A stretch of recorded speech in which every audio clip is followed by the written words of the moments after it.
na Oshana President at that Worldwide Miracle Outreach, Reverend Dr. Lawrence Tete.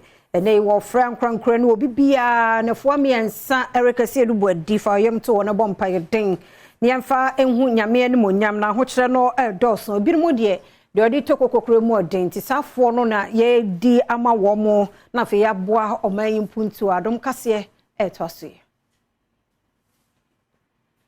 For Abumu, now what's na ewa sumdrimu na fei, Manfua, or one watchrimu, na sebi, winnie be. Abrabo ebesesa ewo dododio mpotemu honomuntino wonom eba beye na sampai bo ewo Jamestown Park ya nipa dodo na anim se wo fre honom manche ago na dwumadie wokuada ebobo somede etosudu miensa ekosi efiada obobo somede etosudu num na wode behyehyɛ so panyini a woda Worldwide Miracle Outreach ano Reverend Dr. Lawrence Tete ene nsɛmtrofo enkomotwetwemu ene wode tuja se manfo te odododio mpotemu honom no ewa ahokyire bebremu ya wonom kampotemu ahodo a sebi wo ho kyere wonom ewo mantemu yimu senti wonom gidi se wonom asede se obedi dwuma bi a ebema manfo etimpotemu honom no wonom abrabo asesa. There's no gainsaying that there's so many chieftains and traditional disputes.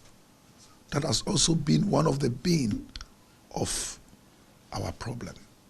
And I believe that the only way out of this is the finger of God. We need the hand of God like never before.